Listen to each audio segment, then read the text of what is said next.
Hi friends, welcome to my YouTube channel.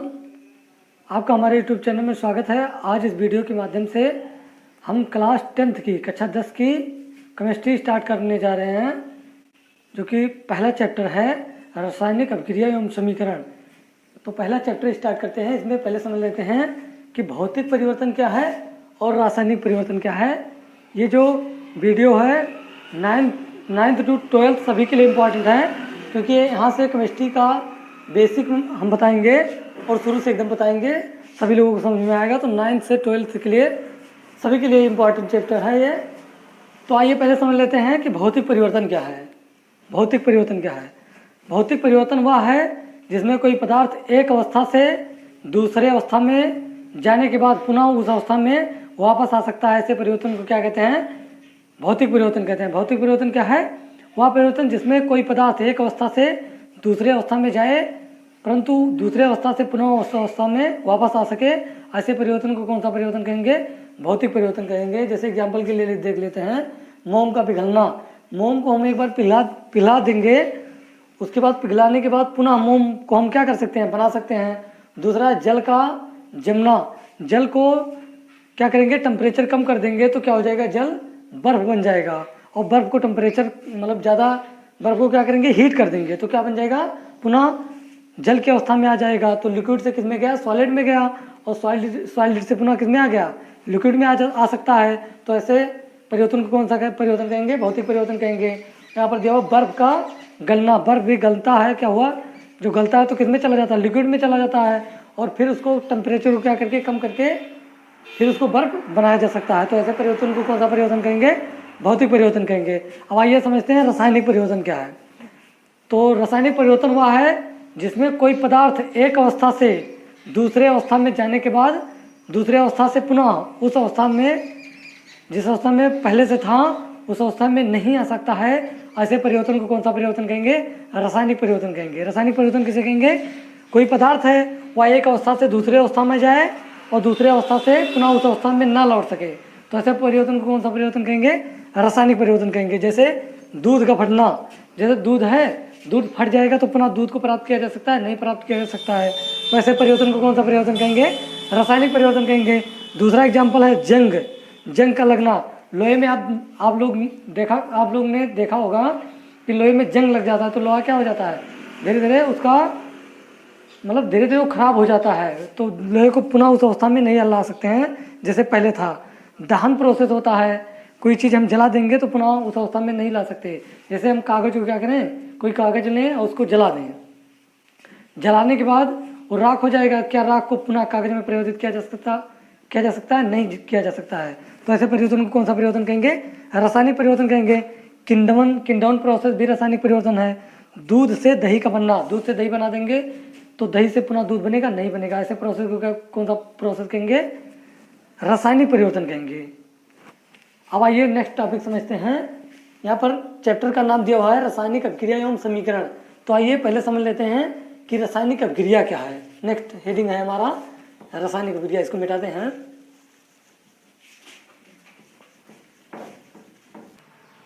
अब आइए समझते हैं रासायनिक अभिक्रिया क्या है, केमिकल रिएक्शन क्या है, ये समझते हैं। तो यहाँ पर लिखा हुआ है, एक या एक से अधिक पदार्थ आपस में अभिक्रिया करके अर्थात पुनः व्यवस्थित होकर के नए पदार्थ का निर्माण करते हैं, लेकिन उनके भौतिक एवं रासायनिक गुण क्या होते हैं? मूल पदार्थों से सर्वथा भिन्न होते हैं। ऐसे प्रोसेस को कौन सा प्रोसेस कहते हैं? रासायनिक अभिक्रिया कहते हैं। एक या एक से अधिक पदार्थ आपस में अभिक्रिया करके पुनः व्यवस्थित होकर के नए पदार्थ का निर्माण करते हैं, परंतु जो नया पदार्थ बनता है उसके भौतिक एवं रासायनिक गुण क्या होते हैं? मूल पदार्थों से सर्वथा भिन्न होते हैं। ऐसी अभिक्रिया को कौन सी अभिक्रिया कहते हैं? रासायनिक अभिक्रिया कहते हैं। आइए एग्जाम्पल के माध्यम से समझते हैं। जैसे एग्जाम्पल के लिए ले लेते हैं, क्रिया करा देते हैं मैग्नीशियम और ऑक्सीजन। मैग्नीशियम और ऑक्सीजन की क्रिया कराएंगे तो बनेगा क्या? मैग्नीशियम ऑक्साइड बनेगा। इसको पहले बैलेंस कर लेते हैं। यहाँ पर ऑक्सीजन की संख्या कितनी है? 1 है। यहाँ पर कितना है? 2 है। तो यहाँ भी 2 करने के लिए यहाँ कितना कर देंगे? 2 कर देंगे। अब यहाँ मैग्नीशियम कितना हो गया? 2 हो गया। तो यहाँ मैग्नीशियम 2 करने के लिए यहाँ कितना कर देंगे? 2 कर देंगे। अब यहाँ पर रासायनिक अभिक्रिया लिखी हुई है। यहाँ पर क्या है? मैग्नीशियम ऑक्साइड के गुण, मैग्नीशियम रिएक्टेंट में मैग्नीशियम और ऑक्सीजन से क्या होते हैं, अलग होते हैं। ऐसे प्रोसेस को क्या कहते हैं, रासायनिक अभिक्रिया कहते हैं। आइए एक एग्जांपल और समझ लेते हैं।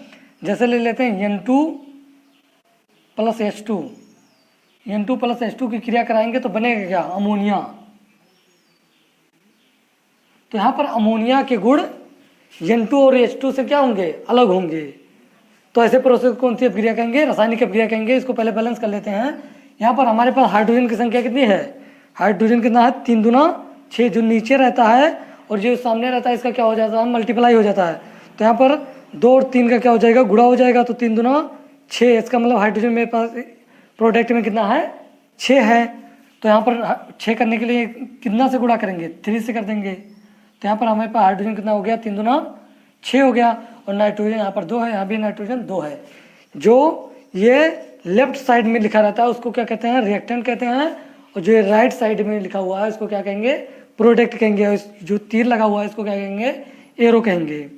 तो अब आइए समझते हैं रासायनिक समीकरण को संतुलित करना। नेक्स्ट हेडिंग हमारा है रासायनिक समीकरण को संतुलित करना। इसको मिटा देते हैं पहले। आइए समझते हैं, नेक्स्ट हेडिंग हमारा है रासायनिक समीकरण को संतुलित करना, balancing of chemical equation. Chemical equation को बैलेंस करना। पहले केमिकल इक्वेशन को बैलेंस करने का मतलब समझ लेते हैं तरीका क्या है। तो इसमें लिखा हुआ है, किसी रासायनिक समीकरण में अभिकारक एवं उत्पाद में समान तत्वों के परमाणुओं की संख्या को बराबर करना रासायनिक समीकरण का संतुलित करना कहलाता है। किसी रासायनिक अपक्रिया में अभिकारक एवं उत्पाद में समान तत्वों के परमाणुओं की संख्या को क्या करना, बराबर करना रासायनिक समीकरण का संतुलित करना कहलाता है। आइए एग्जाम्पल के माध्यम से आपको बताते हैं। जैसे हम ले लेते हैं H2 + O2 ले लेते हैं। ये रिएक्टेंट है, एरो प्रोडक्ट में बनेगा क्या, वाटर बनेगा, H2O। अब हम रासायनिक समीकरण को संतुलित कैसे करेंगे, दोनों तरफ हमें क्या करना है, समान तत्वों के परमाणुओं की संख्या को क्या करना, बराबर करना है। तो यहाँ पर ऑक्सीजन की संख्या कितनी है, 1 है। और यहाँ पर ऑक्सीजन कितना है, 2 है। यहाँ पर 2 ऑक्सीजन है, यहाँ पर कितना है, 1 है। यहाँ पर हाइड्रोजन कितना है, हाइड्रोजन यहाँ पर 2 है। और यहाँ पर हाइड्रोजन कितना है, यहाँ पे हाइड्रोजन 2 है। तो हाइड्रोजन को बैलेंस नहीं करना है। हमारे पास ऑक्सीजन यहाँ कितना है, यहाँ 2 और यहाँ कितना है, 1 है। तो यहाँ पर भी 2 कर देते हैं। तो 1 में यहाँ 2 से क्या करेंगे, गुणा कर देंगे। जब यहाँ 2 से गुणा करेंगे तो हाइड्रोजन की संख्या कितनी हो जाएगी, 2 दूना 4 हो जाएगा। अब यहाँ हाइड्रोजन कितना है, यहाँ हाइड्रोजन 2 ही है। तो यहाँ आगे कितना से गुणा कर देंगे, 2 से गुणा कर देंगे। अब ये क्या है, यहाँ पर बैलेंस है। अब यहाँ पर हाइड्रोजन मेरे पास कितना है, 2 दूना 4 है।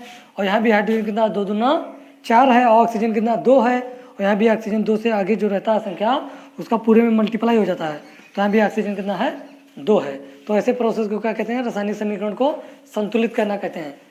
रासायनिक समीकरण को संतुलित करने के लिए 4 मेथड होते हैं। आइए समझते हैं चारों method.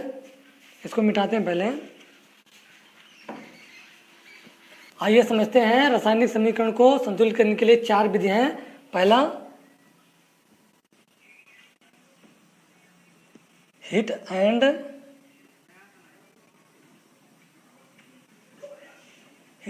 Trial method. Heat and trial method पहला है अनुमान विधि।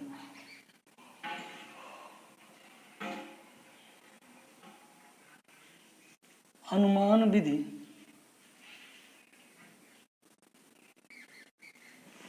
और दूसरा क्या है, partial equation method. Partial equation method.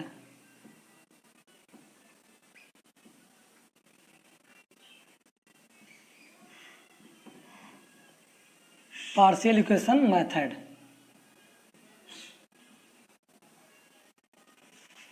आंशिक समीकरण विधि।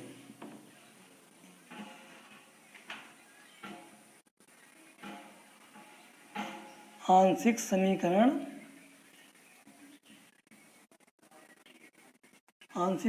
विधि। और तीसरा है ऑक्सीकरण संख्या विधि, ऑक्सीडेशन नंबर मेथड। तीसरा क्या है, ऑक्सीडेशन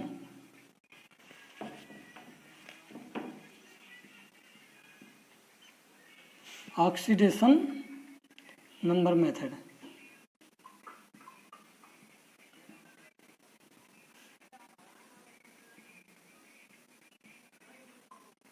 ऑक्सीडेशन नंबर का ऑक्सीकरण संख्या विधि।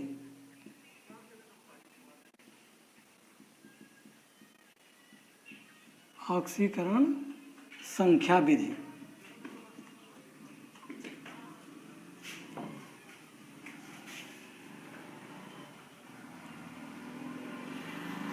पहला हो गया हिट एंड ट्रायल मेथड, दूसरा पार्शियल इक्वेशन मेथड, तीसरा ऑक्सीडेशन नंबर मेथड और चौथा क्या है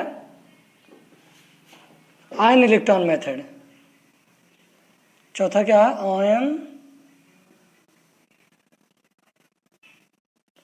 आयन इलेक्ट्रॉन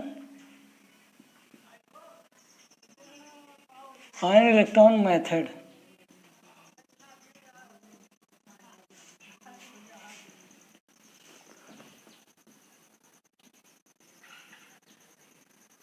आयन इलेक्ट्रॉन विधि।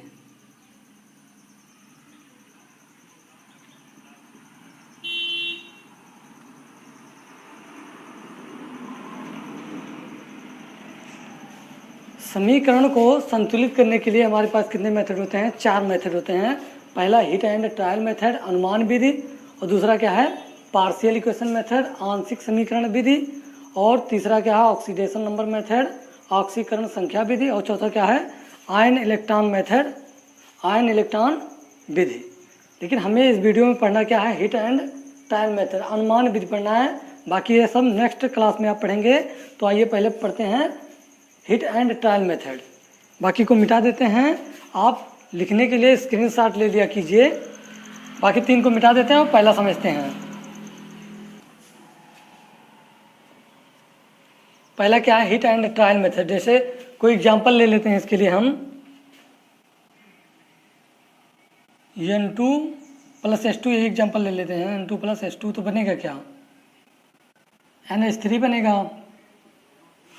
इसको बैलेंस कर लेते हैं। इसको बैलेंस करने के लिए क्या करेंगे, यहाँ पर हाइड्रोजन 3 है। अभी आप पिछले एग्जांपल में देखे हैं तो यहाँ पर कितना कर देंगे 3 कर देंगे, 6 हाइड्रोजन हो गया तो यहाँ कितना कर देंगे 2 नाइट्रोजन भी 2 हाइड्रोजन 6 हो गया, सब बैलेंस है। मैंने क्या बताया अनुमान विधि वह विधि है जिसमें हम अपने हिसाब से किसी भी संख्या को कहीं भी जोड़कर कहीं भी अपने अनुमान से लगाकर उसको बैलेंस करते हैं, वही क्या कहलाता है अनुमान विधि कहलाता है। आइए अनुमान विधि से और भी समीकरण को संतुलित करना सीखते हैं।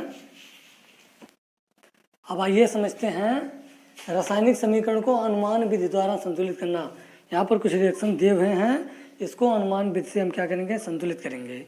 तो पहला आइए संतुलित करते हैं। पहले सवाल में क्या दिया हुआ है, यहाँ पर Ca calcium plus H2O, arrow product में क्या दिया हुआ है CaOH का होल ट्वाइस बुझा चूना और प्लस क्या दिया हुआ है H2 गैस दिया हुआ है। अब इसको हमें क्या करना है अनुमान विधि द्वारा संतुलित करना है। तो यहाँ पर हमारे पास पहले इसको संतुलित करते हैं। यहाँ पर हाइड्रोजन की संख्या कितना है 2 है। यहाँ पर हाइड्रोजन कितना है, ये जो कोष्टक के बाहर 2 लगा है, ये इस कोष्टक में इस 2 का इसका मतलब क्या है गुणा है। तो यहाँ पर 2 कोष्टक के अंदर 2 ऑक्सीजन और 2 हाइड्रोजन है। तो यहाँ पर हमारे पास हाइड्रोजन कितना हो जाएगा 2 हो जाएगा, और यहाँ पर भी हाइड्रोजन 2 है तो 2 हाइड्रोजन आया 2 हाइड्रोजन आया, तो इसका मतलब इधर प्रोडक्ट में हाइड्रोजन की संख्या कितनी है 4 है। तो यहाँ पर कितना हाइड्रोजन है, हाइड्रोजन की संख्या कितनी है 4 है, और इधर हाइड्रोजन की संख्या कितनी है 2 है। तो यहाँ से यहाँ पर क्या करेंगे 2 से गुणा कर देंगे। अब यहाँ भी हमारे पास हाइड्रोजन की संख्या कितनी होगी 4 हो गई। अब ऑक्सीजन यहाँ पर कितना हो गया 2 ऑक्सीजन, यहाँ भी कितना ऑक्सीजन है 2 ऑक्सीजन, ऑक्सीजन भी बैलेंस है। और कैल्शियम 1 है, कैल्शियम 1 है, इसका मतलब पहला समीकरण मेरा क्या है बैलेंस हो गया। अब आइए दूसरा समीकरण बैलेंस करते हैं। दूसरा समीकरण में क्या दिया हुआ है Al4C3 + H2O एरो AlOH का whole thrice plus CH4 methane gas दिया हुआ है। तो यहाँ पर पहले देख लेते हैं एल्युमिनियम की संख्या कितनी है। एल्युमिनियम की संख्या कितना है यहाँ पर 4 है, और प्रोडक्ट में देखते हैं यहाँ एल्युमिनियम कितना है, एल्युमिनियम की संख्या कितना है 4 है, और इधर एल्युमिनियम की संख्या कितना है, यहाँ एल्युमिनियम केवल 1 ही है। तो 4 करने के लिए एल्युमिनियम को यहाँ भी कितना कर देंगे 4 कर देंगे। अब ऑक्सीजन को काउंट कर लेते हैं, ऑक्सीजन की संख्या कितनी हो जाएगी, ये 4 जो है इसका मतलब पूरे में मल्टीप्लाई है, और ये 3 का इस कोष्टक में मल्टीप्लाई है, इसका मतलब हमारे पास यहाँ एल्युमिनियम तो 4 हो गया, ऑक्सीजन 4 तियाँ कितना है 12 है, इसका 3 का इसमें क्या हो जाएगा गुणा हो जाएगा। तो हमारे पास ऑक्सीजन की संख्या कितनी है 12 12 है। और हाइड्रोजन भी कितना है 4 तियाँ 12 और 4 16 है। इधर देख लेते हैं हाइड्रोजन कितना है। हाइड्रोजन यहाँ कितना है, यहाँ पर हाइड्रोजन हमारे पास है 2 हाइड्रोजन है। और इधर हाइड्रोजन कितना है 4 तियाँ 12 और 4 16 है। तो यहाँ पर कितना कर देंगे 8 कर देंगे। अब 8 कर दिए तो यहाँ पर ऑक्सीजन की संख्या कितना हो गया 8 हो जाएगा। और ऑक्सीजन यहाँ पर कितना 12 है तो 12 कर देते हैं पहले। तो ऑक्सीजन 12 हो गया, हाइड्रोजन कितना हो गया, हाइड्रोजन 12 दूना 24 हो गया। और हाइड्रोजन इधर कितना है 16 ही है। तो यहाँ पर 24 करने के लिए कितना कर देंगे 12 इधर है 4 इधर है 16। अगर हम यहाँ पर 4 कर दें,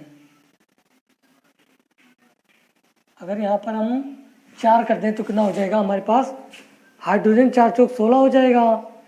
और 4 तियाँ 12 और 16 ज़्यादा हो जाएगा। इसका मतलब हाइड्रोजन मेरे पास है ना, यहाँ पर 3 करते हैं तो 4 तियाँ 12 हाइड्रोजन और 12 हाइड्रोजन इधर, तो इसका मतलब 24 हाइड्रोजन हो गया। और यहाँ भी 12 दूना 24 हाइड्रोजन है। ऑक्सीजन 12 है, 4 तियाँ 12 ऑक्सीजन है। और एल्युमिनियम कितना है, एल्युमिनियम 4 है, एल्युमिनियम यहाँ भी 4 है। कार्बन यहाँ कितना है, कार्बन यहाँ पर 3 है। और यहाँ पर कार्बन कितना है, यहाँ पर भी 3 है। इसका मतलब ये भी क्या हो गया बैलेंस हो गया। अब आइए तीसरा रिएक्शन बैलेंस करते हैं। तीसरे में क्या दिया हुआ है H3PO3 और इधर क्या दिया है H3PO4 प्लस PH3 फास्फीन दिया हुआ है। अब इसको बैलेंस करने के लिए हम क्या करेंगे, इधर काउंट कर लेते हैं। यहाँ पर हाइड्रोजन की संख्या कितनी है 3 है और फास्फोरस 1 है। ऑक्सीजन कितना है, ऑक्सीजन 3 है। मेरे पास हाइड्रोजन भी 3 है, ऑक्सीजन भी 3 है। और यहाँ पर ऑक्सीजन कितना है, ऑक्सीजन यहाँ पर 4 है, ऑक्सीजन कितना 4 है और यहाँ 3 है। तो ऑक्सीजन दोनों तरफ बराबर करने के लिए क्या करेंगे, अगर यहाँ पर हम 4 से गुणा कर दें तो 4 तियाँ 12 ऑक्सीजन हो जाएगा। अगर यहाँ हम 3 से गुणा कर दें तो कितना हो जाएगा 12 हो जाएगा। तो यहाँ पर 3 से गुणा कर देते हैं और यहाँ पर 4 से गुणा कर देते हैं। तो हमारे पास ऑक्सीजन यहाँ से कितना हो जाएगा 4 तियाँ 12 हो जाएगा।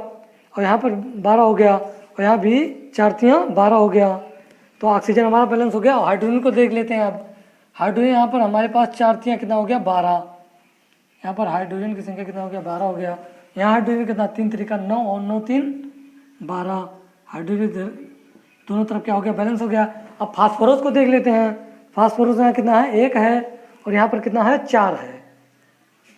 फास्फोरस यहाँ पर हमारे पास 4 है और यहाँ पर कितना है 3 फास्फोरस यहाँ है, 1 फास्फोरस यहाँ है। फास्फोरस भी बैलेंस है। तो ये भी रिएक्शन क्या हो गया बैलेंस हो गया। अब आइए चौथे नंबर वाले को बैलेंस करते हैं। चौथा दिया है C2 प्लस H2। तो यहाँ पर दिखाई दे रहा है ना, ठीक है। तो यहाँ पर कार्बन की संख्या कितना है 2 है और यहाँ कार्बन कितना है, यहाँ कार्बन 1 है और यहाँ ऑक्सीजन कितना 2 है, ऑक्सीजन यहाँ पर 3 है। तो क्या करेंगे यहाँ पर इसको बैलेंस करने के लिए हम ऑक्सीजन हमारे पास यहाँ 3 है और यहाँ 2 है। तो इधर हम कर देंगे, हम अगर यहाँ कर दें अगर हम 5 तो 5 दूना 10 ऑक्सीजन हो जाएगा। और यहाँ पर ऑक्सीजन कितना है हमारे पास 3 ही है। तो यहाँ पर अगर 2 कर दें तो हमारे पास कितना ऑक्सीजन हो जाएगा 2 दूना 4 हो जाएगा। और एक 5 ऑक्सीजन इधर है और इधर कितना है 10 ऑक्सीजन। तो इसका मतलब बटा 2 कर देते हैं। तो यहाँ पर हमारे पास ऑक्सीजन की संख्या कितनी हो जाएगी 5 यहाँ हो जाएगा, 5 यहाँ भी है और कार्बन 2 है, कार्बन यहाँ भी 2 है। हाइड्रोजन कितना है, हाइड्रोजन 2 है, हाइड्रोजन यहाँ भी 2 है। इसका मतलब बैलेंस है। इसको परमाणु के रूप में करने के लिए 2 से समीकरण में क्या करेंगे गुणा कर देंगे। 2 से गुणा करने पर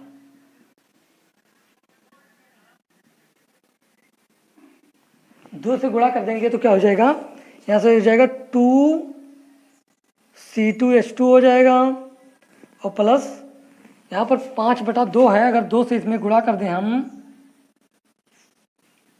2 से गुणा कर देंगे तो दो दो क्या हो जाएगा, कैंसिल हो जाएगा। तो 5 दूना यहाँ पर बचेगा क्या, 5O2। और यहाँ भी 2 से गुणा कर देंगे, क्या हो जाएगा 4CO2। यहाँ पर क्या हो जाएगा प्लस 2H2O, दिखाई दे रहा है ना। तो यहाँ पर हमारे पास ऑक्सीजन कितना हो गया, 5 दूना 10 हो गया। ऑक्सीजन की संख्या कितनी हो गई, 10 हो गया। और यहाँ ऑक्सीजन 4 दूना 8 और 2 10 हो गया।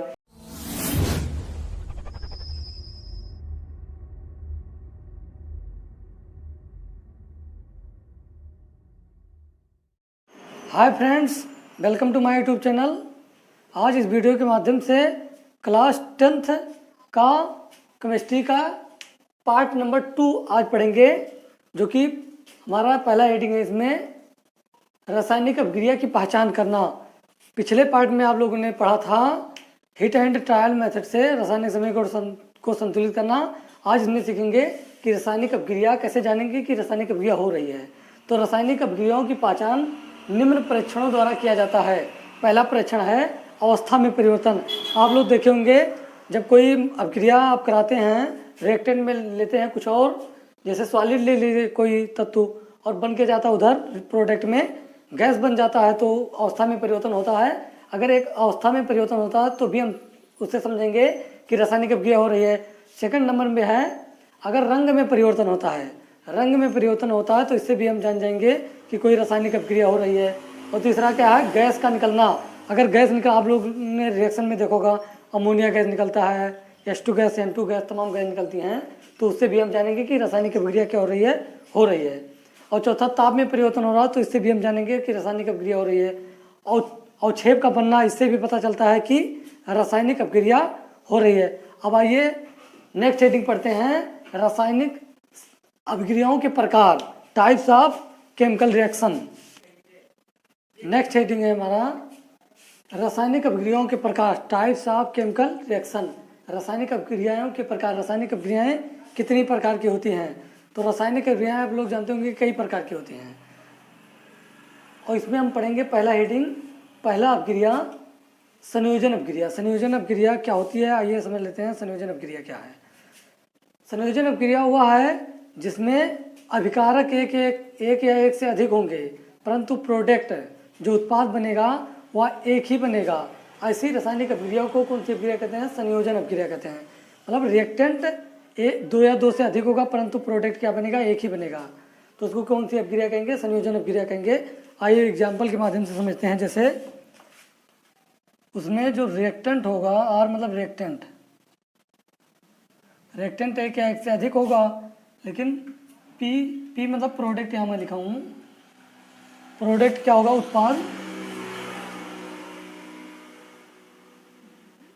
उत्पाद एक ही बनेगा। और ये क्या है, रिएक्टेंट अभिकारक 2 या 2 से अधिक होगा, परंतु प्रोडक्ट एक ही बनेगा। जैसे एग्जांपल के लिए ले लेते हैं CaO ले लेते हैं प्लस CO2 ले लेते हैं। ये बिना बुझा चूना है, बिना बुझा चूना। और CO2 क्या है, कार्बन डाइऑक्साइड है, जानते ही होंगे आप लोग। एरो के बाद बनेगा क्या, ये बनेगा कैल्शियम कार्बोनेट। इसी को चूना पत्थर कहते हैं, चूना पत्थर भी कहते हैं। तो हमने क्या बताया आपको कि रिएक्टेंट 2 या 2 से अधिक होगा, तो यहाँ पर रिएक्टेंट कितना है, 2 है। और प्रोडक्ट क्या है, एक ही प्रोडक्ट है। तो ऐसी अपक्रिया को कौन सी अपक्रिया कहेंगे, संयोजन अपक्रिया कहेंगे। आइए और भी एग्जाम्पल को समझते हैं।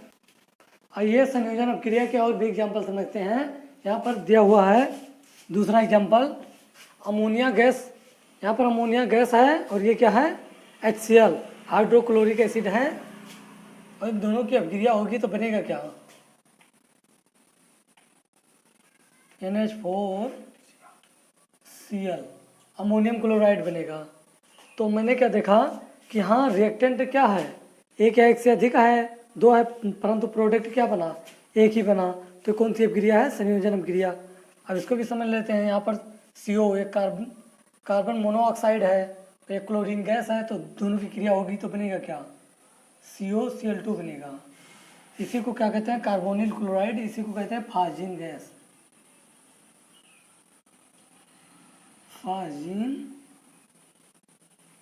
फाजिन गैस, ये फाजिन गैस बहुत ही विषैला गैस होता है। तो तीसरा ये समझ लेते हैं, तीसरा है अमोनिया है यहाँ पर, और यहाँ पर वाटर, इन दोनों की क्रिया कराएंगे तो बनेगा क्या, NH4OH बनेगा। ऑक्सीजन एक ही है, हाइड्रोजन मेरे पास 5 है, तो यहाँ पर 4, 1 5 है, नाइट्रोजन एक है, नाइट्रोजन एक है, ये भी बैलेंस है। यहाँ पर रिएक्टेंट 2 है, लेकिन प्रोडक्ट क्या है, एक ही है, तो ये भी संयोजन अभिक्रिया होगा।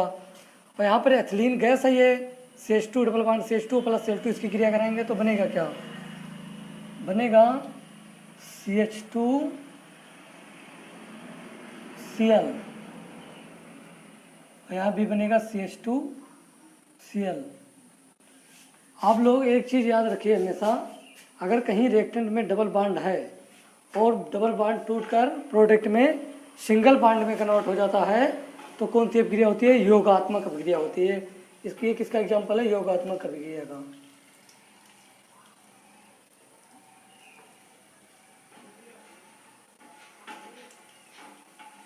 योगात्मक अभिक्रिया,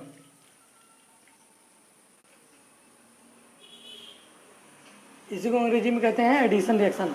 तो किसका एग्जाम्पल है, एडिशन रिएक्शन का भी एग्जाम्पल है। और यहाँ पर भी डबल बॉन्ड है, एथिलीन है और हाइड्रोजन से क्रिया करेगा तो बनेगा क्या, यहाँ भी बनेगा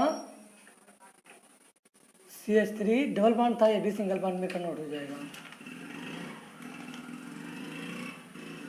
ये भी क्या है, एथेन है, ये डाई क्लोरो क्या है, एसिड है, डाइक्लोरो इसको कहेंगे एथेन, डाइक्लोरो, इसका फार्मूले का नाम है डाइक्लोरो एथेन। तो ये क्या है, ये एथेन है, यहाँ लिख दे रहे हैं डाइक्लोरो एथेन।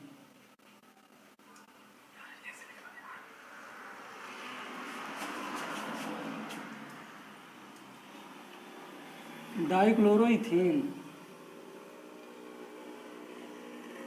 2 बार क्लोरीन है इसलिए डाइक्लोरो लग गया, और 2 कार्बन के लिए इथेन लगता है, सिंगल बॉन्ड है इसलिए इथेन हो जाएगा। इसका नाम क्या होगा, 2 कार्बन का है, 2 कार्बन के लिए क्या लगता है, एथ, और सिंगल बॉन्ड है तो हो जाएगा इथेन, इसका नाम होगा इथेन।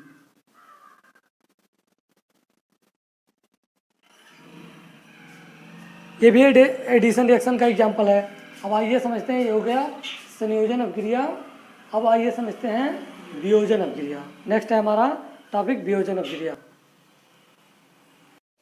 आइए दूसरे में समझ लेते हैं कि वियोजन अभिक्रिया क्या है। वियोजन अभिक्रिया क्या है, वो अभिक्रिया जिसमें यौगिक बाह्य कारकों के प्रभाव द्वारा अपने अवयवी तत्वों में अपघटित हो जाता है, वियोजन अभिक्रिया कहलाता है। वियोजन अभिक्रिया क्या है, कोई हम रिएक्शन लेंगे, कोई रिएक्टेंट, तो उस पर कोई या विद्युत लगा देंगे या ऊष्मा लगा देंगे, तभी उसका क्या होगा, अपघटन होगा।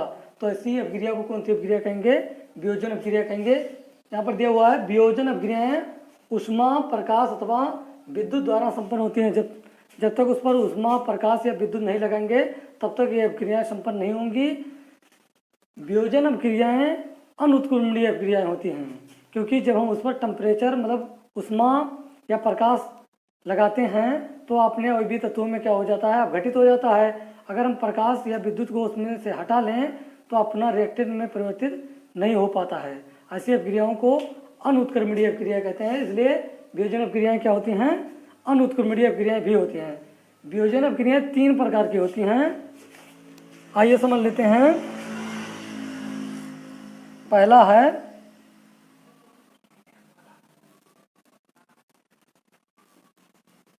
उसमें अपघटन, प्रकाश अपघटन, फोटोलिसिस। और तीसरा क्या होगा, विद्युत अपघटन, विद्युत अपघटन।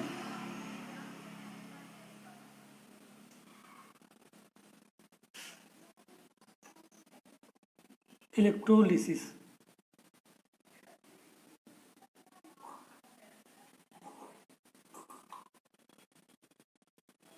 इलेक्ट्रोलिसिस। अब आइए समझते हैं कि ऊष्मीय अपघटन क्या है। पहला है थर्मल डिकम्पोजिशन, दूसरा क्या है प्रकाश अपघटन फोटोलिसिस, और तीसरा क्या है विद्युत अपघटन इलेक्ट्रोलिसिस। अब आइए समझते हैं ऊष्मीय अपघटन क्या है। तो आपको स्क्रीनशॉट लेना है तो स्क्रीनशॉट ले लीजिए और वीडियो कभी भी देखिए शुरू से देखिए। हमने आपको बताया कि वियोजन अपक्रियाएं 3 प्रकार की होती हैं। उसमें पहला प्रकार है ऊष्मीय वियोजन। तो आइए समझ लेते हैं कि ऊष्मीय वियोजन क्या है। तो यहाँ पर डिफिनीशन लिखा हुआ है थर्मल डिकम्पोजिशन। डिफिनीशन है वह रासायनिक अपक्रिया जिसमें यौगिक ऊष्मा के द्वारा 2 या 2 से अधिक अवयवों में अपघटित हो जाता है, ऊष्मीय अपघटन अपक्रिया कहलाती है। मैंने क्या बताया कि यह अपक्रिया किसके द्वारा अपघटित होती है, ऊष्मा के द्वारा, इसलिए कौन सी अपक्रिया होगी, ऊष्मीय अपघटन होगा। तो आइए एग्जाम्पल के लिए समझ लेते हैं।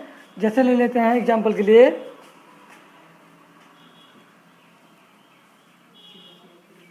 CaCO3 कैल्शियम कार्बोनेट ले लेते हैं। इस पर ऊष्मा दे देते हैं। कितना ऊष्मा देंगे, 1200 डिग्री सेंटीग्रेड। 1200 डिग्री सेंटीग्रेड ऊष्मा देंगे तो यह किस में अपघटित होगा, CaO बनेगा और क्या बनेगा, CO2 बनेगा। यह मैंने क्या बताया, ऊष्मा के द्वारा अपघटन हो रहा है। मैंने 1200 डिग्री सेंटीग्रेड ऊष्मा दिया तो यह ऊष्मा के द्वारा अपघटन हो रहा है, इसलिए यह कौन सी अपक्रिया होगी, उसमें अपघटन अपक्रिया होगी। आइए और भी एग्जाम्पल इसमें समझते हैं। जैसे ले लेते हैं FeSO4 ले लेते हैं और एरो के बाद बनेगा क्या, Fe2O3 प्लस SO2 और प्लस बनेगा क्या, SO3 बनेगा। और इस पर ऊष्मा कितना देंगे, 800 डिग्री सेंटीग्रेड। 800 डिग्री सेंटीग्रेड ऊष्मा देंगे तभी यह अपने अवयवी तत्वों में क्या होगा, अपघटित होगा। इस पर हमने ऊष्मा दूसरे रिएक्शन में कितना दिया, 800 डिग्री सेंटीग्रेड दिया, तो यहाँ अपने अवयवी तत्वों में अपघटित हुआ Fe2O3, सॉरी यहाँ O3 बना है, फेरिक ऑक्साइड और SO2 सल्फर डाइऑक्साइड ये बना है, ये सल्फर ट्राईऑक्साइड बना है। तो ये हुआ ऊष्मीय अपघटन। अब आइए समझते हैं, नेक्स्ट हेडिंग है दूसरा प्रकाश अपघटन। प्रकाश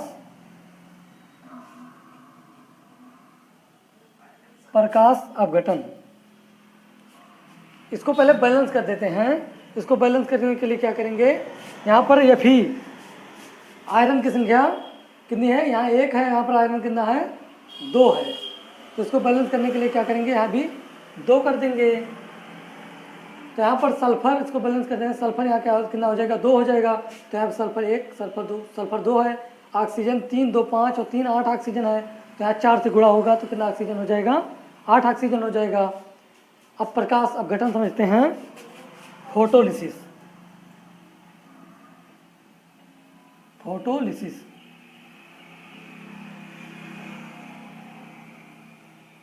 तो मैंने पहला क्या बताया था कि ऊष्मा द्वारा अपघटन होता है तो उसको ऊष्मीय अपघटन कहते हैं। अगर कोई रिएक्शन प्रकाश के द्वारा अपघटन होता है तो उसको कौन सा अपक्रिया कहेंगे, प्रकाश अपघटन अपक्रिया कहेंगे। तो आइए एग्जाम्पल के लिए समझ लेते हैं। जैसे एग्जाम्पल के लिए ले लेते हैं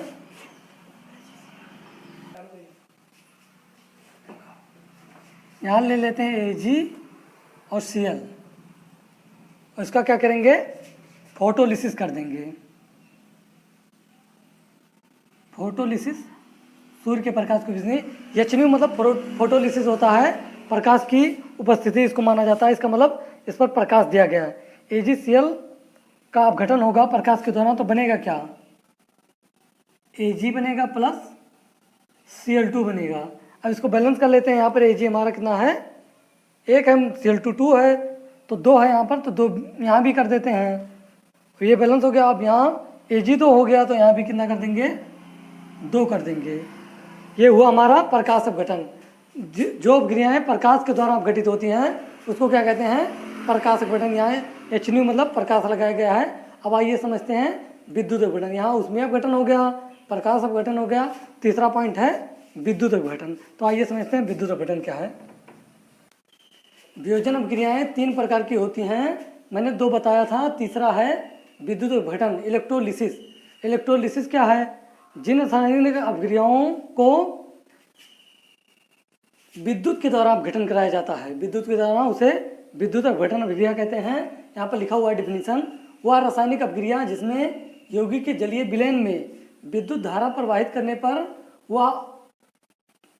पर अभिकारक 2 या 2 से अधिक सरल पदार्थों में अपघटित हो जाता है, विद्युत अपघटन कहलाता है। इस अपक्रिया में धनायन एनोड, धनायन क्या होता है? एनोड होता है, तथा ऋणायन क्या होता है? कैथोड होता है। ये एग्जाम्पल से समझ लेते हैं। जैसे एग्जाम्पल के लिए ले लेते हैं NaCl, सोडियम क्लोराइड ले लेते हैं, उसका क्या करा देते हैं? इलेक्ट्रोलिसिस करा देते हैं।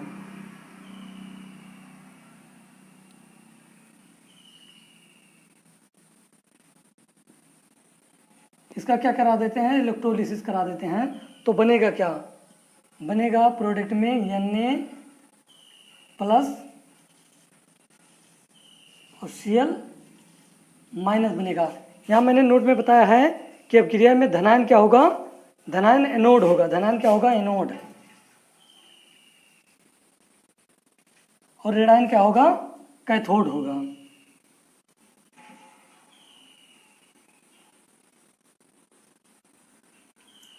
ऋणायन क्या होगा? कैथोड होगा। तो विद्युत अपघटन क्या है? जिसका विद्युत के द्वारा अपघटन हो उसको विद्युत अपघटन अपक्रिया कहते हैं। यहाँ विद्युत के द्वारा अपघटन हुआ और बना क्या?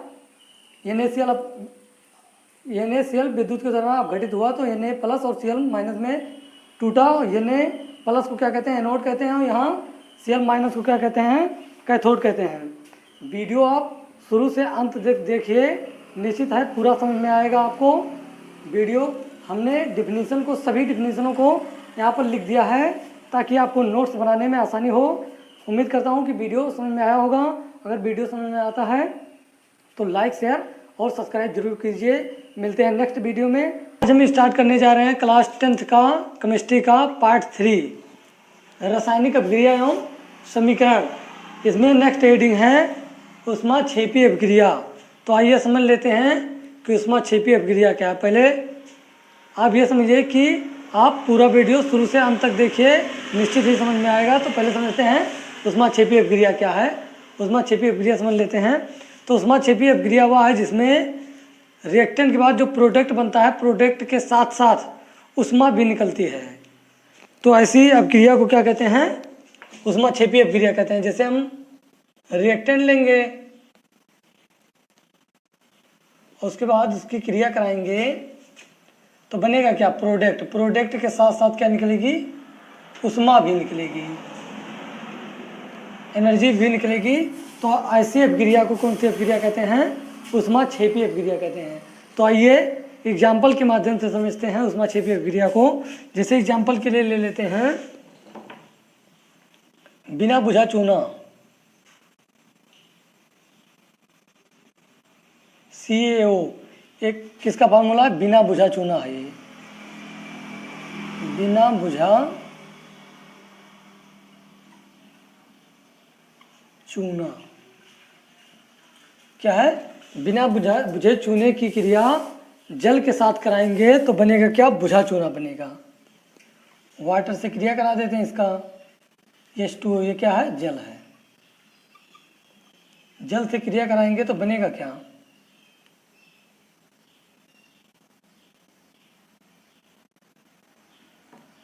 बनेगा हमारा CaOH का वोल्टॉइस। और प्लस क्या निकलेगी? एनर्जी निकलेगी, ऊर्जा निकलेगी, ऊष्मा निकलेगी। ऊष्मा निकाल देते हैं। पहले देख लेते हैं बैलेंस है कि नहीं। यहाँ पर हमारे पास कैल्शियम कितना है? 2, 1 है। यहाँ भी कैल्शियम 1 है। हाइड्रोजन हमारे पास कितना है? 2 है। यहाँ 2 करना पड़ेगा। हाइड्रोजन भी 2 है, ऑक्सीजन भी 2 है। इसका मतलब बैलेंस है। मैंने क्या बताया? ऐसी अपक्रिया जिसमें उत्पाद के साथ साथ ऊष्मा भी निकलती है, ऐसी अपक्रिया को कौन सी अपक्रिया कहते हैं? उष्मा क्षेपी अपक्रिया। तो आइए अदर एग्जाम्पल और भी एग्जाम्पल के साथ समझते हैं। जैसे ले लेते हैं C6H12O6 और इसकी क्रिया करा देते हैं ऑक्सीजन के साथ, O2 के साथ। तो बनेगा क्या, बनेगा CO2 और प्लस क्या बनेगा, H2O बनेगा और प्लस क्या निकलेगी, उष्मा निकलेगी, एनर्जी निकलेगी। ऊर्जा निकालें या उष्मा निकालें, एक ही प्रोसेस है।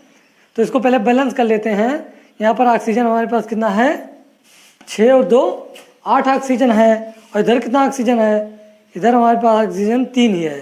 तो इसको बैलेंस करने के लिए क्या करेंगे, यहाँ पर यहाँ कर देते हैं। अगर यहाँ 6 कर दें तो हमारे पास 6 ऑक्सीजन यहाँ हो गया और यहाँ पर 2 ऑक्सीजन आया। ऑक्सीजन इसका मतलब हमारा क्या हो गया, बैलेंस हो गया। अब हाइड्रोजन को बैलेंस कर लेते हैं। यहाँ पर हाइड्रोजन 6 दूना 12 है और यहाँ भी हाइड्रोजन कितना है, 12 है। कार्बन हमारे पास 6 है, यहाँ पर कार्बन कितना है, 6 है। और इधर कार्बन कितना है, इधर हमारे पास कार्बन की संख्या 1 ही है। तो 6 करने के लिए यहाँ भी कितना करना पड़ेगा, 6 करना पड़ेगा। 6 यहाँ कर दिया तो हमारे पास हाइड्रोजन की संख्या कितनी हो गई, हाइड्रोजन 6 दूना 12 हो गया और 12 6, ऑक्सीजन 6 दूना 12 और 6 कितना हो गया, 18।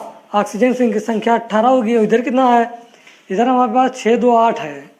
अगर यहाँ पर हम 6 कर दें तो 6 दूना 12 और 6 कितना हो जाएगा, 18 हो जाएगा। अब ये क्या है, बैलेंस है। तो ऐसी अपक्रिया जिसमें उत्पाद के साथ, प्रोडक्ट के साथ उष्मा भी निकलती है या ऊर्जा निकलती है, तो ऐसी अपक्रिया को कौन सी अपक्रिया कहते हैं, उष्मा क्षेपी अपक्रिया कहते हैं। अब आइए समझते हैं उष्मा शोषी अपक्रिया क्या है। इसको मिटा देते हैं पहले।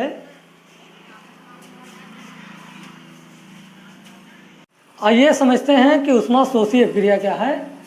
उष्मा शोषी अपक्रिया किसे कहते हैं। तो उष्मा शोषी अपक्रिया वह है जिसमें उष्मा का क्या होता है, शोषण होता है। उष्मा का शोषण, कोई रासायनिक अपक्रिया क्या करेंगे, पूर्ण करने के लिए पहले उस पर उष्मा लगाएंगे, तभी कोई जैसे कंपाउंड लेंगे, जब उस पर उष्मा लगाएंगे तभी वह क्या होगा, प्रोडक्ट में कन्वर्ट होगा। तो ऐसी रासायनिक अपक्रिया को क्या कहते हैं, उष्मा शोषी अपक्रिया कहते हैं। आइए एग्जाम्पल के माध्यम से समझते हैं। जैसे एग्जाम्पल के लिए ले लेते हैं हम CaCO3, कैल्शियम कार्बोनेट ले लेते हैं। तो कैल्शियम कार्बोनेट तब तक अपने अवयवी कणों में अपघटित नहीं होगा जब तक उस पर उष्मा नहीं लगाएंगे। तो इस पर उष्मा लगा देते हैं। उष्मा लगाएंगे तो बनेगा क्या, बनेगा CaO प्लस CO2 बनेगा। ये बिना बुझा चूना आप लोग जानते होंगे, बिना बुझा चूना। और ये क्या है, calcium carbonate, carbon dioxide, sorry ये क्या है, कार्बन डाइऑक्साइड, कार्बन डाइऑक्साइड है।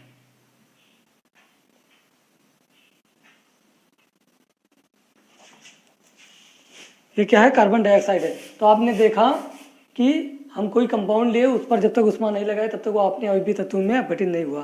तो कोई कंपाउंड लेते हैं, उस पर पहले उष्मा लगाते हैं, तब प्रोडक्ट बनता है। तो ऐसी अपक्रिया को कौन सी अपक्रिया कहते हैं, उष्मा शोषी अपक्रिया कहते हैं। आइए और एग्जाम्पल के माध्यम से समझते हैं। जैसे ले लेते हैं FeSO4, फेरस सल्फेट ले लेते हैं और इस पर उष्मा देंगे तो बनेगा क्या, बनेगा Fe2O3 प्लस SO2 प्लस क्या बनेगा, SO3 बनेगा। इसको बैलेंस करते हैं पहले। यहाँ पर ऑक्सीजन 3 है और यहाँ पर 2 है, यहाँ 3 है। तो 3 2 5 और 3 8 ऑक्सीजन हमारे पास है। और इधर कितना ऑक्सीजन है, इधर हमारे पास 4 ऑक्सीजन है। तो 8 करने के लिए यहाँ कितना कर देंगे, 2 कर देंगे। आयरन 2 है हमारे पास, आयरन यहाँ पर 2 है। सल्फर 2 है, सल्फर 1 2 है। इसका मतलब बैलेंस है। तो यह भी किस अपक्रिया का उदाहरण है, उष्मा शोषी अपक्रिया का उदाहरण है। आइए कुछ और भी एग्जाम्पल समझते हैं। जैसे आइए और भी एग्जाम्पल समझते हैं। पहला एग्जाम्पल हो गया, ये दूसरा, तीसरा एग्जाम्पल ले लेते हैं। जैसे ले लेते हैं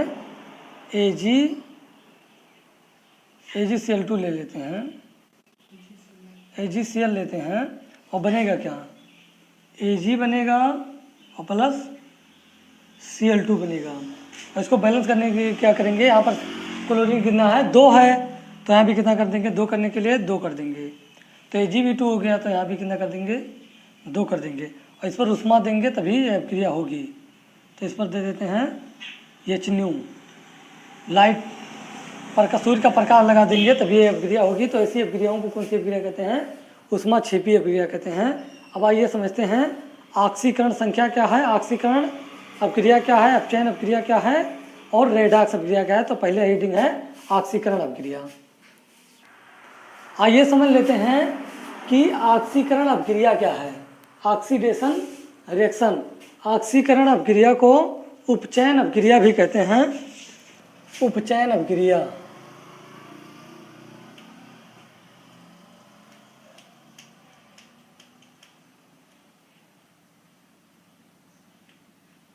उपचयन अपक्रिया।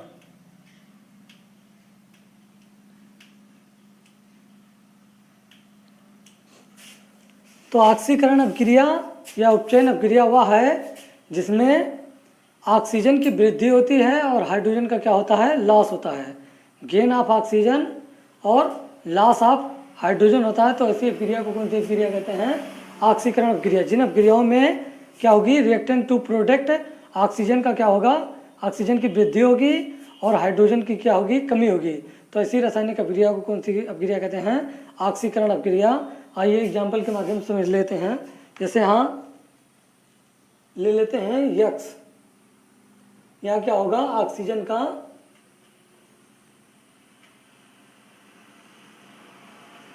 O2 का क्या होगा, गेन होगा,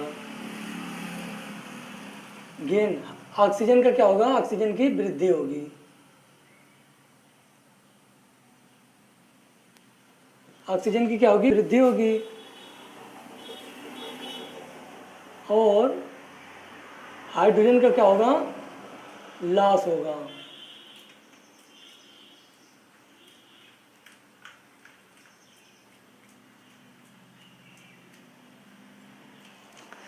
तो मैंने क्या बताया, जिन रासायनिक अपक्रियाओं में ऑक्सीजन की वृद्धि होती है और हाइड्रोजन की क्या होती है, कमी होती है, ऐसी रासायनिक अपक्रिया को कौन सी अपक्रिया कहते हैं, ऑक्सीकरण अपक्रिया। यहाँ पर एग्जाम्पल दिया हुआ है, ये समझते हैं। यहाँ पर एग्जाम्पल जैसे दिया हुआ है, मैंने क्या बताया, ऑक्सीजन की वृद्धि होगी या हाइड्रोजन का, ऑक्सीजन की वृद्धि होगी या हाइड्रोजन का क्या होगा, लॉस होगा। तो यहाँ पर हाइड्रोजन का क्या हो रहा है, लॉस हो रहा है। आप देखिए, आप एग्जाम्पल में यहाँ क्या हो रहा है, loss of hydrogen, loss of hydrogen.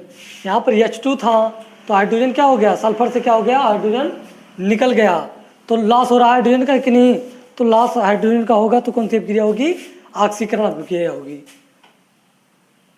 कौन सा रिएक्शन होगा, ऑक्सीडेशन, ऑक्सीडेशन हुआ। अब दूसरे में समझ लेते हैं, ये पहला था। दूसरे में क्या हो रहा है, यहाँ ऑक्सीजन की क्या हो रही है, वृद्धि हो रही है। यहाँ से देखिए आप, यहाँ क्या हो रहा है, गेन ऑफ हाइड्रोजन,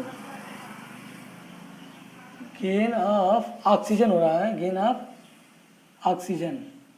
तो कौन सी अपक्रिया होगी, ऑक्सीडेशन।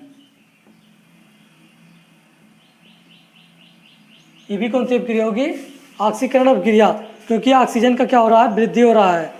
यहाँ पर कॉपर से क्या हो रहा है, ऑक्सीजन में वृद्धि हो रहा है। यहाँ पर देखेंगे, सॉरी, कॉपर से क्या हो रहा है, कॉपर में ऑक्सीजन की वृद्धि हो रही है। तो यहाँ पर देखिए लिखा हुआ है, ऑक्सीजन की जब वृद्धि होगी तो कौन सी अपक्रिया होगी, ऑक्सीकरण अपक्रिया होगी। आइए तीसरा एग्जाम्पल समझते हैं। तीसरे एग्जाम्पल में क्या दिया हुआ है, यहाँ भी क्या हो रहा है, ऑक्सीजन की वृद्धि हो रही है,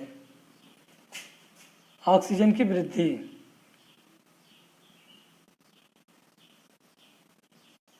ऑक्सीजन की वृद्धि। तो तो ऑक्सीजन की वृद्धि होगी तो कौन सी अपक्रिया होगी? ऑक्सीकरण होगा। ऑक्सीजन की वृद्धि होगी तो कौन सी अपक्रिया होगी? ऑक्सीडेशन। ऑक्सीडेशन रिएक्शन होगा। मैंने क्या बताया, जब ऑक्सीजन की वृद्धि होगी तब भी ऑक्सीकरण अपक्रिया होगी, और हाइड्रोजन की कमी होगी तो भी कौन सी अपक्रिया होगी? ऑक्सीकरण अपक्रिया होगी। अब आइए समझते हैं अपचयन अपक्रिया। दूसरा हेडिंग है अपचयन अपक्रिया, इसको मिटाते हैं। अब आइए समझ लेते हैं कि अपचयन अपक्रिया क्या है, रिडक्शन क्या है, अपचयन क्या है। तो जहाँ हाइड्रोजन का क्या हो, यक्स कोई कंपाउंड ले लेते हैं, यहाँ पर क्या होगा, हाइड्रोजन की क्या होगी? वृद्धि होगी। H2 क्या होगा? गेन होगा। हाइड्रोजन की किसी कंपाउंड से हाइड्रोजन का क्या होगा? हाइड्रोजन में वृद्धि होगी। हाइड्रोजन में वृद्धि होगी, और किसी कंपाउंड से यहाँ ऑक्सीजन में क्या होगा? ऑक्सीजन में कमी होगी, लॉस ऑफ ऑक्सीजन होगा।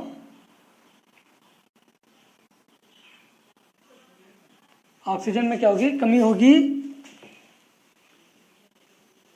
तो ऐसी अपक्रिया जिसमें क्या हो, हाइड्रोजन की वृद्धि हो और ऑक्सीजन की क्या हो? कमी हो, ऐसी अपक्रिया को कौन सी अपक्रिया कहते हैं? अपचयन अपक्रिया कहते हैं, रिडक्शन कहते हैं।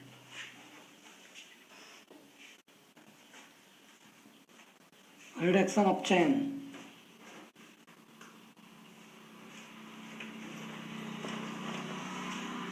अपचयन कहते हैं, मैंने ऑक्सीकरण में क्या बताया, इसमें ऑक्सीजन की वृद्धि होगी और किसका होगा? हाइड्रोजन की कमी होगी। और अपचयन अपक्रिया में क्या होगा?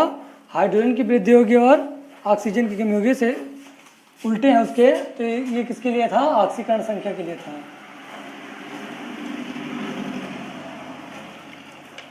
ऑक्सीडेशन के लिए था। आइए अब रिडक्शन का कुछ एग्जाम्पल समझते हैं। रिडक्शन जैसे ले लेते हैं हम H2 plus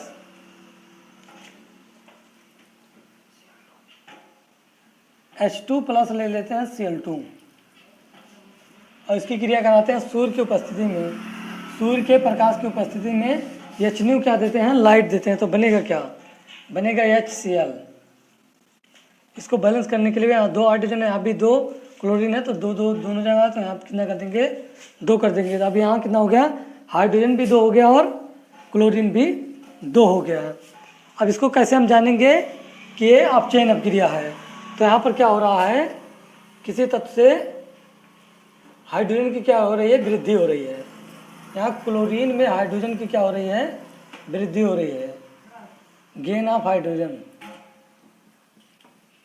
gain of hydrogen. तो कौन सी अपक्रिया होगी? क्या होगा? रिडक्शन होगा। यहाँ क्या हुआ है? हाइड्रोजन की वृद्धि। हाइड्रोजन की क्या हुई है? हाइड्रोजन की वृद्धि। मैंने यहाँ क्या बताया है? हाइड्रोजन की यहाँ क्या हुआ है? वृद्धि हुआ, गेन हुआ, वृद्धि हुआ। तो इसका मतलब कौन सी अपक्रिया होगी? अपचयन अपक्रिया होगी।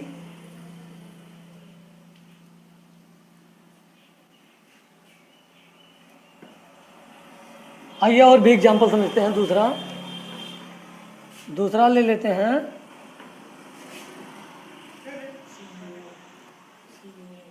CuO plus H2। तो बनेगा क्या हमारा? बनेगा H2O बनेगा प्लस कॉपर निकलेगा। अब इसको समझते हैं कैसे रिडक्शन अपक्रिया है। यहाँ पर क्या हो रहा है? यहाँ पर कॉपर में क्या हो रहा है? ऑक्सीजन की कमी हो रही है। यहाँ पर कॉपर ऑक्साइड में कॉपर क्या हो रहा है? ऑक्सीजन की कमी हो रही है। यहाँ केवल कॉपर बचा। यहाँ CuO है तो ऑक्सीजन क्या हुआ? निकल गया। इसका मतलब यहाँ क्या हुआ? ऑक्सीजन की कमी हुई है। यहाँ क्या हुआ है? ऑक्सीजन की कमी होगी तो कौन सी अपक्रिया होगा? अपचयन अपक्रिया होगा, रिडक्शन होगा। तो यहाँ क्या हुआ है? Loss of oxygen. तो लॉस ऑफ ऑक्सीजन होगा तो कौन सी अपक्रिया होगी? रिडक्शन।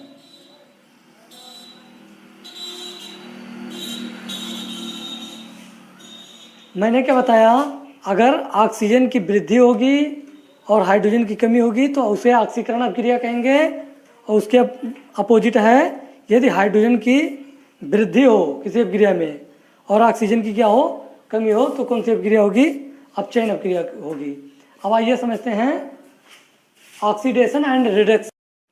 आइए समझ लेते हैं कि रेडॉक्स अभिक्रिया क्या है, रेडॉक्स रिएक्शन क्या है। तो समझते हैं रेडॉक्स रिएक्शन क्या है। तो वह अभिक्रिया जिसमें ऑक्सीकरण और अपचयन अभिक्रिया साथ साथ होती हैं, जिस रिएक्शन में ऑक्सीकरण और अपचयन साथ साथ होती हों, ऐसी अभिक्रिया को क्या कहते हैं, रेडॉक्स अभिक्रिया कहते हैं। तो आइए एग्जाम्पल के माध्यम से समझते हैं कि रेडॉक्स अभिक्रिया क्या है। जैसे एग्जाम्पल के लिए ले लेते हैं हम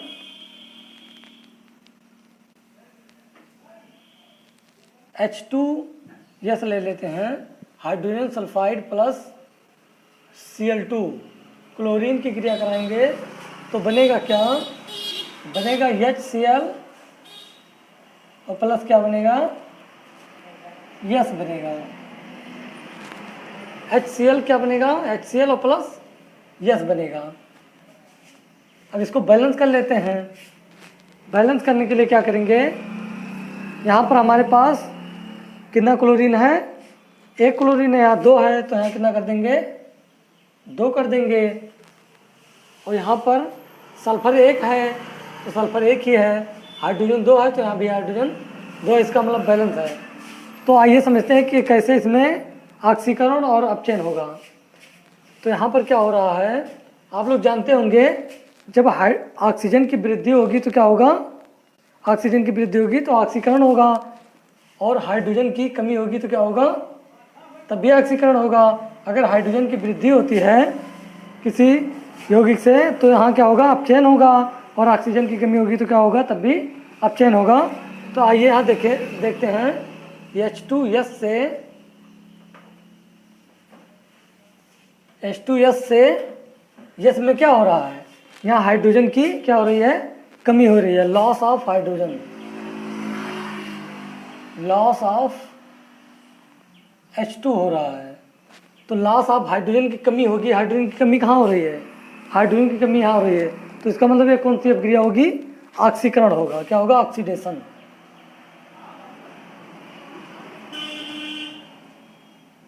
क्या होगा, ऑक्सीडेशन होगा। और यहाँ क्या हो रहा है, Cl2 में क्या हो रहा है, यहाँ हाइड्रोजन की क्या हो रही है, हाइड्रोजन की यहाँ वृद्धि हो रही है। देखिए आप लोग, यहाँ Cl2 था, यहाँ 2HCl हो गया, तो इसका मतलब क्या हुआ, यहाँ हाइड्रोजन की क्या हुई, वृद्धि हुई। तो कौन सी हाइड्रोजन की वृद्धि होगी तो कौन सी अभिक्रिया होगी, यहाँ देखिए हाइड्रोजन की वृद्धि होगी, गेन ऑफ हाइड्रोजन, तो कोई क्या होगा, अपचयन होगा। तो यहाँ हाइड्रोजन की वृद्धि हो रही है तो अपचयन होगा, gain of hydrogen, gain of hydrogen. तो यहाँ क्या होगा, रिडक्शन होगा।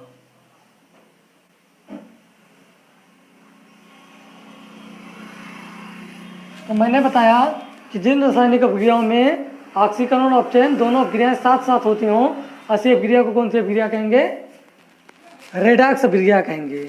आइए और भी एग्जाम्पल समझते हैं। दूसरा एग्जाम्पल ले लेते हैं। दूसरे एग्जाम्पल में हम लेंगे CuO प्लस क्या लेंगे, H2। अब बनेगा क्या, बनेगा यहाँ से बन जाएगा जल, H2O प्लस क्या बनेगा, कापर बनेगा। तो अब इसमें समझते हैं कि कैसे ऑक्सीकरण हो रहा है और अपचयन हो रहा है। यहाँ देखिए आप, हाइड्रोजन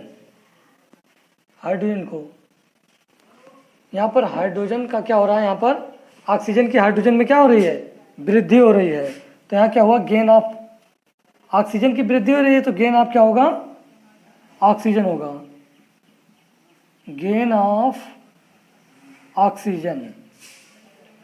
तो गेन ऑफ ऑक्सीजन होगा तो क्या बनेगा, क्या होगा, गेन ऑफ ऑक्सीजन। यहाँ क्या हो रहा है, गेन ऑफ ऑक्सीजन होगा तो कौन सी अभिक्रिया होगी, ऑक्सीकरण। तो यहाँ कौन सी अभिक्रिया होगी, ऑक्सीकरण, ऑक्सीडेशन।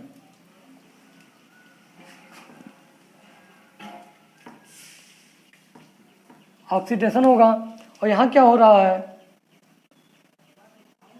कॉपर ऑक्साइड से कॉपर में क्या हो रहा है, लॉस ऑफ ऑक्सीजन हो रहा है। ऑक्सीजन का क्या कर रहा है, लॉस कर रहा है। तो loss of oxygen, loss of oxygen क्या होगा, यहाँ देखिए लॉस ऑफ ऑक्सीजन हो रहा है, इसका मतलब कौन सी अपक्रिया होगी, अपचयन अपक्रिया होगी, रिडक्शन होगा।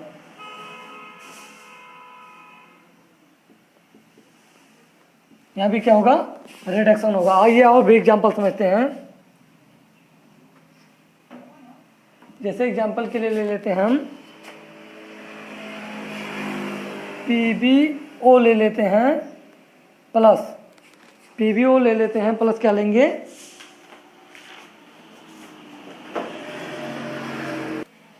प्लस क्या ले लेते हैं, कार्बन ले लेते हैं। तो बनेगा क्या, इधर बनेगा Pb लेड प्लस क्या बनेगा, CO, कार्बन मोनोऑक्साइड ये है, ये लेड है। तो यहाँ क्या हो रहा है, आप देखिए यहाँ कार्बन से यहाँ क्या हो रहा है, ऑक्सीजन की वृद्धि हो रही है। तो गेन ऑफ क्या होगा, गेन ऑफ ऑक्सीजन। तो गेन ऑफ ऑक्सीजन होगा तो कौन सी क्रिया होगी, ऑक्सीकरण होगा। तो यहाँ लिख देते हैं ऑक्सीडेशन।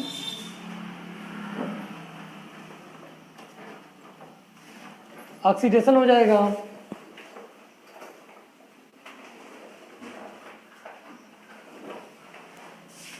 अब यहाँ ऑक्सीजन की वृद्धि हुई तो ऑक्सीडेशन हुआ। अब यहाँ क्या हो रहा है, यहाँ हो रहा है लॉस ऑफ ऑक्सीजन, ऑक्सीजन की कमी हो रही है, लॉस ऑफ ऑक्सीजन। ऑक्सीजन की कमी होगी, ऑक्सीजन की कमी होगी तो कौन सी अपक्रिया होगी, अपचयन अपक्रिया होगी, रिडक्शन होगा। तो यहाँ क्या होगा, रिडक्शन होगा। यहाँ क्या होगा, रिडक्शन होगा। तो ऐसी अपक्रिया जिसमें ऑक्सीकरण और अपचयन साथ साथ हो रहे हों, ऐसी अपक्रिया को कौन सी अपक्रिया कहेंगे, रेडॉक्स अपक्रिया कहेंगे। आप स्क्रीनशॉट ले सकते हैं। आइए समझ लेते हैं कि विस्थापन अपक्रिया क्या है। विस्थापन अपक्रिया, डिस्प्लेसमेंट रिएक्शन। पहले बताते हैं आपको कि विस्थापन अपक्रिया क्या है।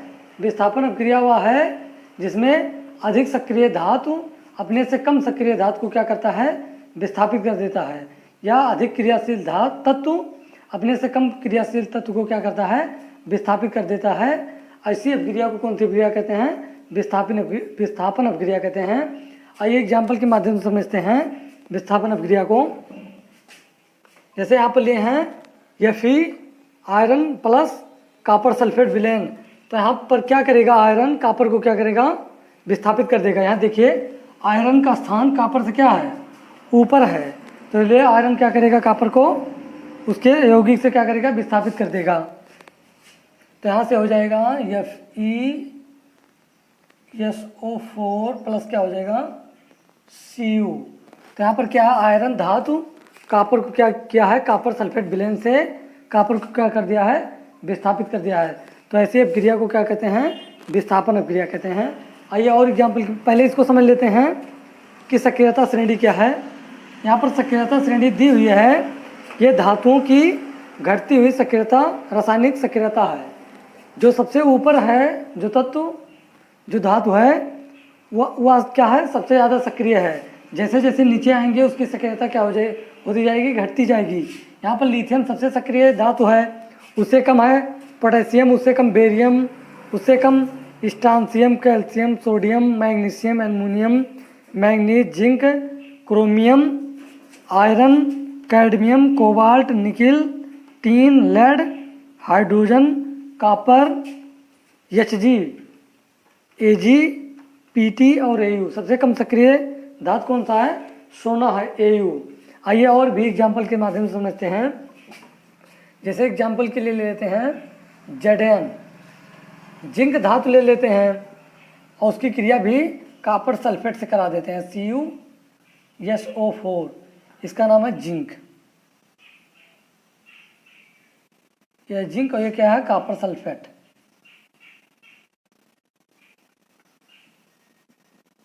कॉपर सल्फेट है।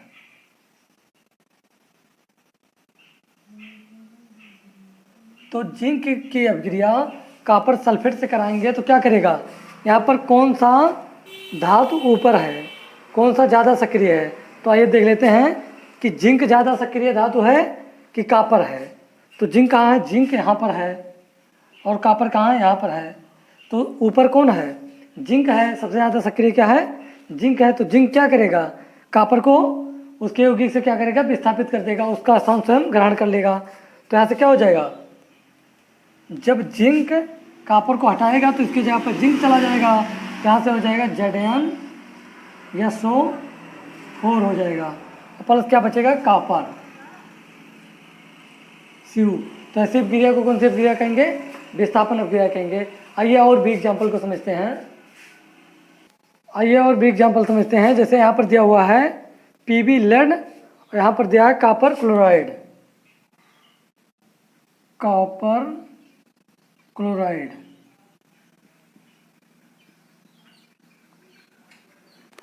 Pb लेड की क्रिया कॉपर क्लोराइड से कराएंगे तो क्या होगा, यहाँ पर देखते हैं आइए कि लेड ऊपर है, सबसे ज़्यादा सक्रिय है कि कॉपर। तो लेड कहाँ पर है, लेड यहाँ पर है और कॉपर यहाँ पर है। तो लेड क्या करेगा, Pb लेड कॉपर को क्या करेगा, कॉपर क्लोराइड विलयन से क्या करेगा, कॉपर को विस्थापित कर देगा। तो यहाँ से क्या हो जाएगा, PbCl2 हो जाएगा। यहाँ Pb क्या करेगा, कॉपर को विस्थापित करेगा, तो हो जाएगा PbCl2 और प्लस क्या बचेगा, कॉपर Cu। बैलेंस है, एक कॉपर है, एक कॉपर, 2 क्लोरीन और 1 लेड, सही है। अब आइए चौथा समझते हैं। चौथा एग्जांपल दिया हुआ है, यहाँ पर दिया हुआ है F2O3 दिया हुआ है और एल्युमिनियम दिया हुआ है। अब यहाँ पर देखते हैं एल्युमिनियम ज़्यादा सक्रिय धातु है कि आयरन है। तो एल्युमिनियम हमारा यहाँ है और आयरन कहाँ है, आयरन यहाँ है। इसका मतलब अधिक सक्रिय क्या है, एल्युमिनियम है। तो एल्युमिनियम क्या करेगा, आयरन को क्या करेगा, विस्थापित कर देगा। तो यहाँ से क्या हो जाएगा, Al2O3 हो जाएगा और प्लस क्या हो जाएगा, Fe हो जाएगा। अब इसको बैलेंस कर लेते हैं। यहाँ पर आयरन हमारा कितना है, 1 ही है और इधर कितना है, 2 है। तो यहाँ भी 2 कर देते हैं। ऑक्सीजन 3 है, ऑक्सीजन यहाँ भी 3 है, एल्युमिनियम 1 है, एल्युमिनियम यहाँ पर 2 है, तो यहाँ भी कितना कर देंगे, 2 कर देंगे। तो ऐसी अभिक्रिया को कौन सी अभिक्रिया कहते हैं, विस्थापन अभिक्रिया कहते हैं। जो धातुएं या तत्व अधिक सक्रिय होती हैं वो अपने से कम सक्रिय धातु को क्या करता है, विस्थापित कर देता है। ऐसी अभिक्रिया को कौन सी अभिक्रिया कहते हैं, विस्थापन अभिक्रिया कहते हैं। अब आइए समझ लेते हैं कि द्विविस्थापन अभिक्रिया क्या है। आप लोगों को स्क्रीनशॉट लेना है तो स्क्रीनशॉट ले लीजिए। समझते हैं द्विविस्थापन अभिक्रिया क्या है। डबल डिस्प्लेसमेंट रिएक्शन, द्विविस्थापन अभिक्रिया। तो द्विविस्थापन अभिक्रिया वह है जिसमें अभिकारकों के बीच आयनों का आदान प्रदान होता है। वह अभिक्रियाएं जिनमें अभिकारकों रिएक्टेंट के बीच, रिएक्टेंट में जो कंपाउंड लेंगे उनके बीच क्या होगा, आयनों का आदान प्रदान होगा। तो ऐसी अभिक्रिया को कौन सी अभिक्रिया कहेंगे, द्विविस्थापन अभिक्रिया कहेंगे। पहले समझ लेते हैं आयन क्या है। जैसे आयन कोई तत्व या यौगिक कोई तत्व लेते हैं, जैसे एल्युमिनियम ले लेते हैं तो एल्युमिनियम पर ट्रिपल पॉजिटिव चार्ज होता है। तो कोई तत्व हो उस पर पॉजिटिव या निगेटिव जो चार्ज होता है वही उसका क्या कहलाता है, आयन कहलाता है। तो आइए समझते हैं एग्जाम्पल के माध्यम से। जैसे ले लेते हैं एग्जाम्पल के लिए,